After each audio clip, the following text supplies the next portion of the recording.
Chennai K நகரில் நேற்று வாகன சோதனையின் போது காவல் சிறப்பு உதவி ஆய்வாளரை தாக்கி ரவுடி மணிகண்டன் மற்றும் அவனது கூட்டாளிகள் இருவர் இன்று கைது செய்யப்பட்டனர். இது தொடர்பான கூடுதல் விவரங்களோடு இணைகிறார் எமது செய்தியாளர் வினோத். வணக்கம் வினோத், உங்களிடம் இருக்கும் தகவல்களை சொல்லுங்க.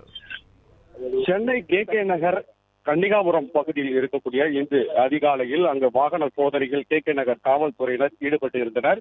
அப்போது அந்த வழியாக வந்த காரை மடக்கி அதில் என்ன பிரச்சனை இருக்கிறது என்பது குறித்தும் ஏதேனும் சந்தேகத்திற்கிடமான நபர்கள் உலாவுகிறார்களா என்பது குறித்தும் ஏற்கனவே உயர் அதிகாரிகள் தொடர்ந்து இது போன்ற வாகன சோதனைகளை நடத்த வேண்டும் என உத்தரவிட்டிருந்த நிலையில் கன்னிகாபுரம் பகுதியில் இருக்கக்கூடிய இடத்தில் சப் இன்ஸ்பெக்டர் பழனி என்பவர் அப்ப காரை மடக்கி சோதனையிட்ட போது அந்த காரில் இருந்த நபர் ஒருவர் உடனே கீழே இறங்கி அத்துமீறி அந்த சிறப்பு உதவி ஆய்வாளர் பழனி என்பவரை தாக்கியதில் பெரும் பரபரப்பு ஏற்பட்டது.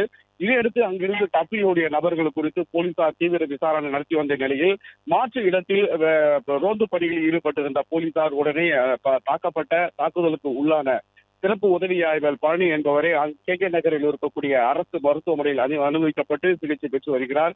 இந்த நிலையில் கன்னிகாபுரம் பகுதியைச் சேர்ந்த பி கேட்டகரி ரவுடியான மணிகண்டன் மற்றும் அவரது கூட்டாளிகள் உட்பட மூவரை போலீசார் கைது செய்து தொடர் விசாரணைகள் நடத்தி வருகின்றனர். இதற்கு முன்னதாக கைது செய்யப்பட்டிருக்கக்கூடிய மணிகண்டன் மீது 15க்கும் மேற்பட்ட குற்ற வழக்குகள், இதுபோல ரவுடிசம், பஞ்சாயத்து போன்ற வழக்குகள் நிலுவையில் இருப்பதாகவும், இதுபோன்ற பி கேட்டகரி ரவுடிகள் மட்டுமல்லாமல் ஒவ்வொரு ரவுடிகள் யாராக இருந்தாலும் ஒழிக்கப்பட வேண்டும் என்பது குறித்தும் தமிழக காவல்துறை தொடர்ந்து காவல்துறையினர் வலியுறுத்தி வரக்கூடிய நிலையில் தற்போது இந்த சம்பவம் சிறப்பு உதவி ஆய்வாளர் ஒரு ரவுடியால் தாக்கப்பட்டிருக்கக்கூடிய சம்பவம் பரபரப்பை ஏற்படுத்திய நிலையில் அந்த பகுதியில் இருக்கக்கூடிய ரவுடிகள் யார் என்பது மொத்தமாக அவர்களுடைய பின்னணி என்னென்ன விதமான தொழிலில் ஈடுபடுகிறார்கள் என்பது விசாரணையும் தொடர்ந்து நடத்தப்பட்டு வருகிறது.